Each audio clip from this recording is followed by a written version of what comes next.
Well, hello, my friends. So nice to have you back this week. I am thoroughly enjoying several things in my life right now. The first one being the new Arnold Schwarzenegger three-part documentary on Netflix. If you have not checked it out yet, it just dropped, so you probably haven't. Check it out.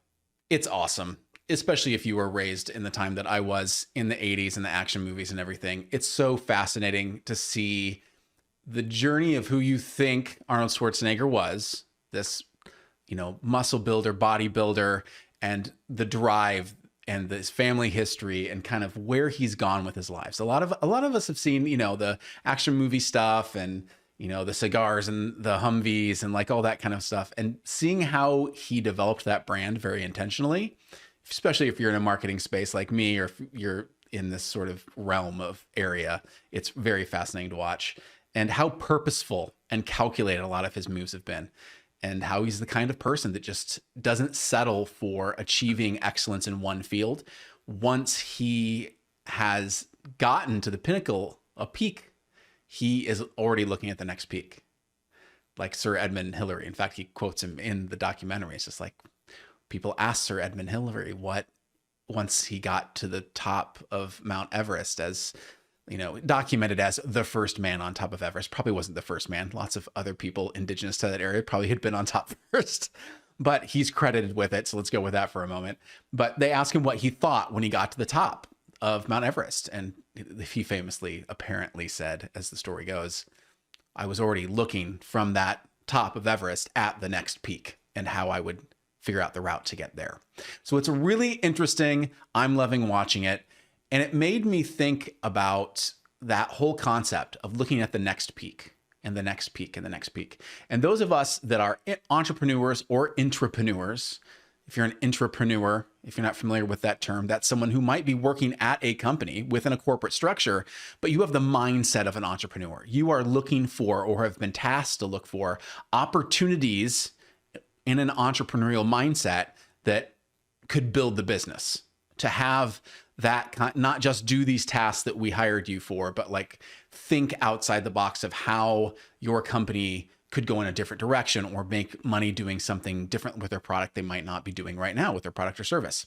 So any of you that are listening to this, a lot of you are either entrepreneurs or intrapreneurs. You have that mindset. You like thinking of new things and new directions to go. And there was something that happened to me this last week while I was making breakfast for my kiddos.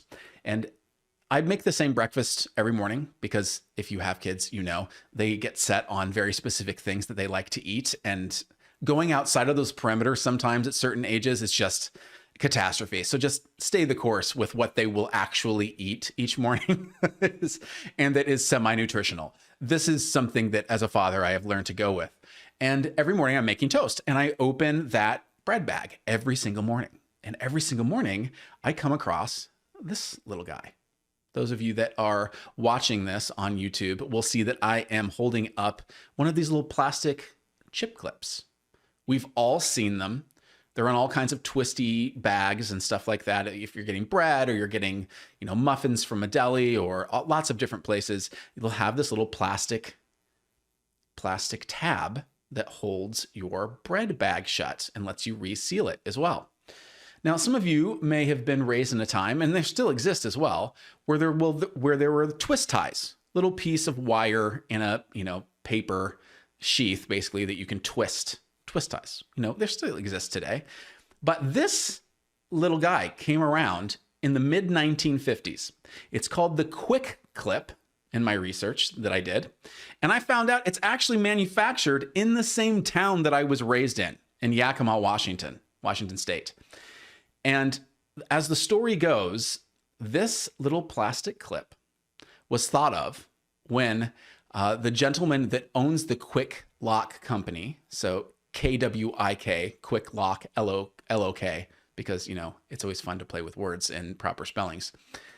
The name of Floyd Paxton is the owner of the company, the founder. And he apparently was on a flight at one point and had a little bag of nuts that he was eating, and he wanted to save the rest for later and bring them with him after the flight. And he didn't have a way to keep it shut and, getting messy and all over his briefcase or his bag or whatever he was traveling with. And so as the story goes, he took a credit card plastic card that he had that was no longer active. He wasn't using anymore. And he whittled it down. This is obviously in the days before the TSA, when you could have a pocket knife on a plane. And he whittled it down to be able to put over the bag, the plastic bag, and seal it up and use it for later. Now, here's the thing that I want to zero in on for this week. How many of you would have thought of something clever to seal a bag or do something and thought, oh, I'm clever. That's nice. Maybe tell somebody about it or something. But how many of you might have let that opportunity slip away as far as like, oh, it's just something I thought of. It's not really an idea I could make money off of. It's not something that could help my business take off in a new direction. How many of you have had ideas like this little plastic piece of something? Just a little thing. It seems so insignificant at the time. Just a way maybe that you could improve a process or make something that is part of everyone's regular life, make it slightly less irritating, slightly better in some way. Maybe it just saves them a couple of seconds. I mean, let's face it. This little tie, this little quick clip, as they're called, like it takes a little bit less time to take on and off the bag than using a twist tie. You know, sometimes you use the twist tie and like you're trying to tie it, and then you realize that you've been twisting it in the wrong direction. You've just been making it tighter, and you could go, ugh, and you start doing it the other way, and that doesn't seem to be working either, and it gets slightly frustrating. Like, what are things in people's lives that are a minor inconvenience or frustration, kind of like that something seemingly innocuous could make better, that everyone is slightly frustrated by, or something in your product set or service or a competitor's that you could make slightly different, and it could be a game changer. This little plastic tab, this quick clip, makes millions and millions and millions of dollars every year, and has since the 1950s for the Quick Lock Corporation. One idea that would have been so easy to just think that it was novel and fun and maybe tell a couple of people about it at a dinner party, but actually instead thought, you know what, this could be great. And then all of a sudden you start looking at how replacing the twist tie with this could be a benefit for a company that buys a bunch of them from the Quick Lock company. Well, they're really easy to produce. They're made of recycled materials. They can come in all shapes and sizes and colors. In fact, those shapes and sizes and colors can mean different things for different products. You can put the expiration date on them. You can put a part number on them so you know what's in that bag if it's not opaque, or if it's not clear, it's opaque. There's so many different ways to use this. It can be made from recycled materials. There's so many different things you could think of from this one little idea. And so I want you to think about this week, as you are looking at your products and your services and the things that you do currently, even if it's not something you're creating out of the blue, I do want you to be aware of, as you go through your life, what's a little thing that like could be a great idea, a better mousetrap, a better bread tie. Absolutely. Those things might happen. But also, what are the things in your current business model, the products that you sell, the services that you sell? If you're an entrepreneur or an intrapreneur, as I talked about before, what are the things that you could do to reframe for your customers something that would help them with their process, make something slightly less annoying, make it different than your competitors a bit if there's someone that you seem to be constantly competing with in front of your customers? Especially if you've listened to me talk about, is this a good time for you to retool? Like, not throw away your product set or your services, but if your customers are at a place where they're like, ugh, budget cuts, I can't buy from you right now. Let's talk later. Ask the follow-up question. What is really tough? I totally hear you. What's really tough right now?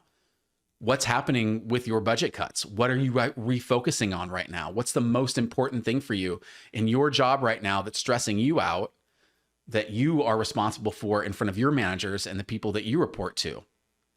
What are those things? How has that changed since the last time we talked? Get that information, and then go for a walk and think about, okay, if that is what my client who's bought from me in the past, Dave, is concerned about now, how does my product set, what could I do to my product set so that it would help resolve that pain for him, that annoyance, that twisty tie that you sometimes do in the wrong direction. Like I said, how could you make it so that it goes in the right direction, that it solves their problem, that it solves that pain for them right now? Sometimes it might just be that you need to tell your story differently of how your product or service helps them. You told it one way in the past that helped them, and it did help them. Is there a way for you to reframe that and show them that it's actually going to help them with their new problem, with the new thing they're stressed out about? Is there a slightly different way that you could do it or that you could deliver it in order to solve that pain for them? The answer might be right there in front of you. It might be why you're sitting on the plane and you just need to go ahead and close that bag of nuts. It could be that simple. It could be that easy. It could be right in front of you. Entrepreneurs, intrapreneurs, I really don't want you to second guess or dismiss the area of genius that you operate in, and that is the area of the possible. That's why you were born to be an entrepreneur, born to be an intrapreneur, was the fact that your brain likes finding these ideas and gets excited by them. Your creativity is your best asset.